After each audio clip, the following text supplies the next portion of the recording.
Thank you very much. It's a real privilege to be here, and I'm a bit scared of turning into something of a one-trick pony. I've been accused of that. They roll me out and I talk about Antarctica. You can tell I've got a bit of a sore throat. This is because my last trip wasn't actually Antarctica, it was Pulau Ubin, and that really is the other side of the world. So I'm just going to, obviously, I'm a prime candidate to come in and talk about the other side, but I don't want to be a one-trick pony. I want to talk about some of the other things which actually leapt out, because it works in so many different ways. There's so many conversations and stories. When I came here yesterday for the rehearsal, they called me up and said, Mr. Foakes, could you come up here? You've got 65 slides and you're not going to fit them into. And that's because each one was so interesting to me. Maybe not to you, but it was interesting to me. I'm going to explain who he is. Robert Swan, OBE, he's not Sir, he's just as amazing for not being a Sir. He came to this school and he did a presentation to the head teachers for this year, and he knocked them dead. He absolutely did. At the end of it, he said, I want you all to come to Antarctica with me, and everyone went, absolutely. And Peter Darby Crook turned to me and he said, well, Martin, obviously you have to go. And that's one of the perks of my job. What he does is, since he was the first person to water both of the poles unaided, separate expeditions, but he's managed both of them, he came back and said, I need to protect Antarctica. And he took that very personally, and we'll try and explain why later on. And every year he leads an international Antarctic expedition, and the idea is to train up young environmentalists, scientists, advocates, people who are going to go out and spread the word, which is what I am doing here. And the organisation is called 2041. The reason for that is because Antarctica is protected until then. And this other side of the world will become apparent why that's important. I was lucky enough to go because this school has a foundation which supports extraordinary ventures. So there is a lot of pressure to come back and tell people about it, and that's exactly what I'm doing. There I am with Dick and Thomas on the last day getting our shot for school. And I think there was a bit of cynicism maybe back at school, what are they going to do? How is this going to impact students? It has been absolutely incredible. I mean, here I am now, when you're talking about the other side of the world, it's an obvious one. It starts conversations which wouldn't otherwise have happened. After we came back, I walked around the infant school and I could not make headway through there because every single child wanted to high-five me. They all wanted to say, Mr. Foakes, how was Antarctica? Absolutely incredible. And so the place has such a wow factor. Actually, Alex Al has been there as well, and we were talking about it earlier, but I think he went in slightly less comfort than me. So, there is Antarctica. There's the Antarctic Peninsula. It's huge. Captain Cook almost stumbled across it about 300 years ago. Since then, people have been looking for it. It really is the other side of the world. Now, this is a slide we used for the infant school. I'm going to simplify it a little bit for you so that you understand. There's the date, 2041. That's Robert Swan's organisation. The Antarctic Treaty protects this continent and keeps it intact until that date. After that could happen. So right now, Antarctica is protected. And nobody owns it, nobody mines it, nobody goes fishing there, well, people want to. It's pure, and it's the cleanest place I've ever been. When you go on shore, you're not allowed to smoke, you're not allowed to eat. It's a bit like this hall, actually. Possibly even more pristine. But after 2041, it is up for grabs. You think about what's gone on recently, that's not great, is it? You look at what we've done in all the other continents. You look at what's happening in America, the kind of language that's going on. I think it's rather special to keep this continent intact as it is. There's no shops, there's no industry, there's no politics. The other absolutely beautiful thing about it is that everybody is there for science. You like this? So it's a place of science and peace, and I will never forget that. And I think that's really special. Their people are cooperating to try and make the world a better place. And that is worth hanging on to. After 2041, that might stop. So, we do a longer version of this when we're presenting to students, but oh my God, that's a long flight. And you can go either way around the world to get there. So what's it like? It's a very, very, very, very long way away. And when you get to the tip of Argentina, you haven't started yet, really, because you then get on your boat or your ship. Hundreds of years ago, it would have been a pretty ropey old ship. We had a lovely ship. But even then, 3 days across the Drake Passage, the roughest ocean in the world, you know you are going to the other side of the world, and that's when it felt like it. So that that wiggly arrow on the way back, that's 3 days each way. It's a long way. The other thing, looking at that picture, is Robert Swan has ruined my life in so many ways. I can never drink water out of a plastic bottle. I have to recycle everything. My family are bored to tears of this.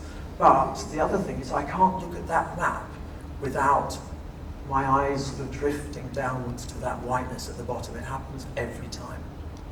So, long way. Welcome to the other side of the world. Now here's another version of the other side. I don't know how good your Spanish is. Mine is awful. But that says basically English pirates are banned. And we've landed on the other side of the world in another way. Argentina and the UK were opposite sides in the Falklands War. And that is felt very strongly even today. So, me being me, you're banned from wearing any kind of Union Jack or making comments about the war. They're very strict on it. So I've got my Carrymore socks on, which have a little Union Jack on the back. And I was actually sort of wondering whether or not to do that, because the previous ship, the photographer had got abducted by the police for wearing a Union Jack t-shirt. It's serious. And that is still today a very sore point with the Argentinians, this idea of being on other sides in the war. Okay, getting on the ship, very, very exciting. As I said, we're going to the other side of the world. Most of those people have waited for years and years to get on this expedition. They're all there for one purpose. They're all united, all on the same side.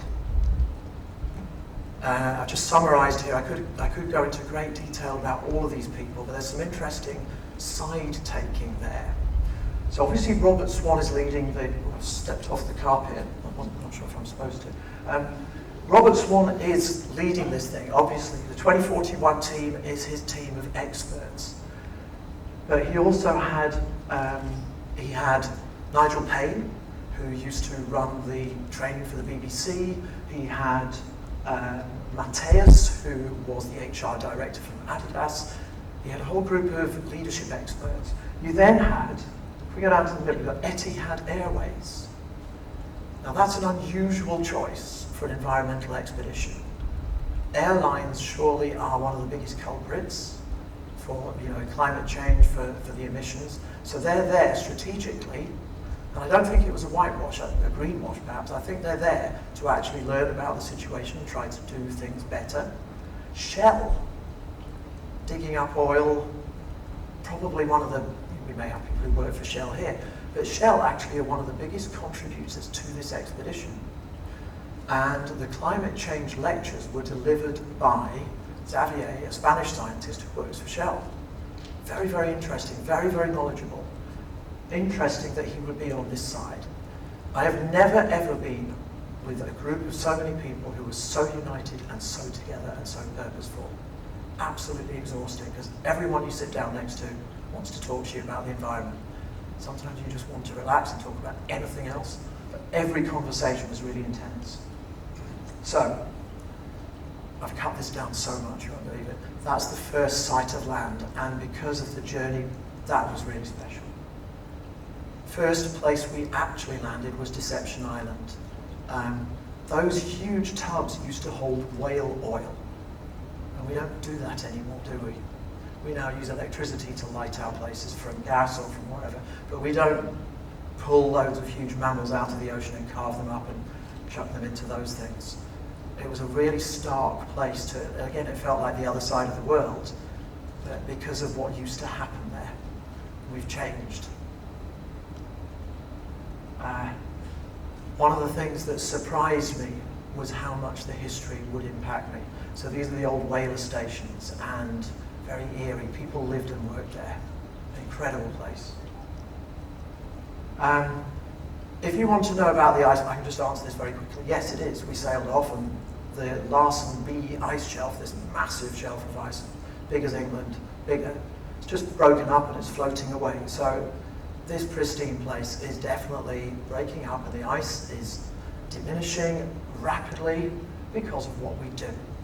If you want to see the data, go to Shell. I've got the lectures from them, or Robert Swan. If you look at Robert Swan's TED talk, very great detail. I'm talking more about sides today. This is Dick and Thomas's photo. He's got a better camera than me. Right. This photo we took on the trip by looking at the other side. We simply stuck a GoPro under the ice, and this is what you see. And it gives you a sense of the wildlife that is there. But the reason I'm talking to this one today is because the Antarctic is unlike anywhere else, because the wildlife is on the other side. Not as in it's trying to get you, although that happens. The wildlife is under the water most of the time. There's only one, maybe two land animals, and the one that I know of is a little bug. It's about that big. There's nothing else. Everything else comes out to breed or eat, but everything else is under the water. I didn't know that. I'm an ex-biology teacher, but I learned a lot about that. Stunning place. And every now and then these things come up to say hello. So this was on a very, do you know that? Well, maybe you don't in Singapore. On those days where it's so snowy that it goes absolutely silent, this was one of those days where we're waiting for our little dinghy to come in. And absolutely as silent as you are now. It was broken by this whale and its calf just coming up to breathe, and an absolutely incredible noise. If you've heard a whale take a breath, you'll know what I'm talking about. But in that setting, it was unworldly.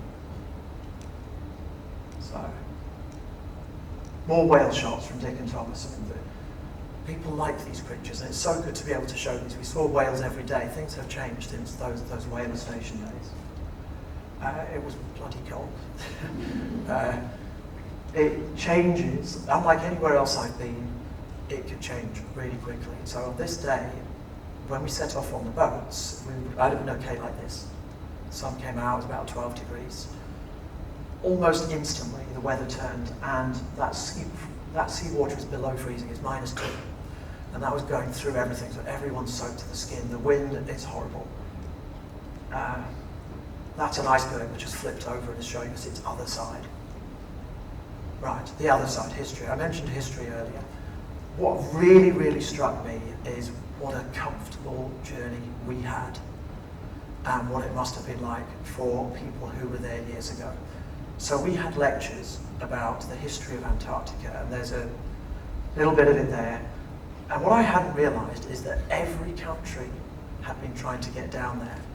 On the maps 500 years ago, it would have said terra incognita. Nobody knows. You know, you sail down there and you fall off the end of the world.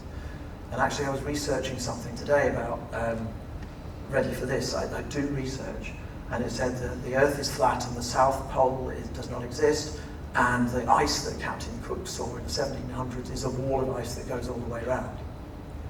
Don't think it makes sense, but people have been thinking about Antarctica for many, many years and trying to get there. If you look at the name of the islands, each country has tried to get in there. So I only knew about Scott and Shackleton, but the effort that these people had gone to get there, it takes you months to get there. You then wait for the Antarctic winter, because there's no point trying to walk to the South Pole in winter, it's too cold. So you just sit in your camp for the Antarctic winter. Crazy. This expedition is particularly important to us because Adams, the one on the right, his great-great-great-grandchildren go to Tanglin today. And when I was doing this lecture well, not exactly this lecture, but I was doing a talk to the infant school, this little hand went up and they said, have you heard of Shackleton, Mr. Foakes? Because my great-great-granddad went. So we got talking and we saw this picture. They failed to find the South Pole, and you can tell. This is Scott on one of the most famous failed expeditions ever. They died in the attempt. This is them when they got to the South Pole after months of hideous trekking. And someone else has got there before. The face, the sheer disappointment in that face is incredible. But then I found this one. So we had all these lectures on the other expeditions, and what I realized is the Belgians, the French, the Argentines, everyone had been trying to get there. This one was so good that I had to shout. This one was so good I had to print it out. And it says, "The voyage of the Belgica under the command of Adrien de Gerlache is one of the most fascinating of the early Antarctic expeditions, also probably the least comfortable for those involved." The date there, they thought they were going to take a year. It took them 3 years to get back. People sort of jumped ship, they got drunk, they fought, they went crazy. A horrendous expedition, well worth reading about. This one was one that I looked up after I'd been. While we were waiting to pull in where that photo was of the whales, there was a little rock with a P and a P carved into it. That stands for Pourquoi Pas. That ship is the Pourquoi Pas. And Charcot, he moored the ship over 100 years ago, and they'd had plenty of time, so they'd carved PP into the rocks, and then they just sat there, did their expeditions, tried to find the South Pole. A few died. A few years later, they went up to the north. Charcot took the same ship up there, and they all drowned except for one person. That's the survivor there, that photograph. Incredible stories, and it just felt like history was all around us, and everybody had been trying to get a piece of it. So that's what it's like now. That was our team. We were named after Shackleton. I felt rather proud of it. Teachers, and one 11-year-old girl who promised her school county that she would go. Team Hyderabad. Hyderabad's quite a techie city. So the idea of getting these people on side is that they're going to come up with solutions for clean energy. If the problem is emissions and the way we're using energy, which it largely is, then how about working on clean energy? So Team Hyderabad, Team India, totally into it. Team Iraq.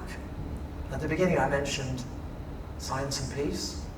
Quite nice. Obviously a totally staged picture of the picture of the man in his clothes there, but he's an oil scientist. He's working on clean energy. There he is, the Iraqi flag, the Vietnamese got up there, the Chinese, everybody on the same side. So it's a beautiful example of the whole world united for science and peace in Antarctica. And that's what I was going to talk about until this happened. So 23rd of June, my birthday, I was in Borneo with some of these students actually, and we were trying to follow the news of the Brexit and the disbelief. We all thought that, this would never happen, but it happened. And another twist on the other side, could be the same thing, couldn't it? Alex mentioned these earlier on, I think. These days, we can't guarantee that people are going to be on our side and working together. And the kind of talk that we've heard recently is really worrying. So I think the way to address it, whatever you think of which way we should go on those, neither side seemed to respect the other side or listen to the other side at all. It was either we're right and you're wrong, or the other one, that was it. There was nothing in the middle. No respect, no trust. On the ship in Antarctica itself, there's this mutual working together to make things better, and I think that's worth protecting, especially now. So, there's this beautiful place. That's our last day. Nobody owns it, but I do want us to commit to being on side with Robert Swan. I do want Tanglin to continue to be involved. And I think it's really important these days, more than ever, that we continue this relationship with 2041 so that we can be on side. Thank you for listening.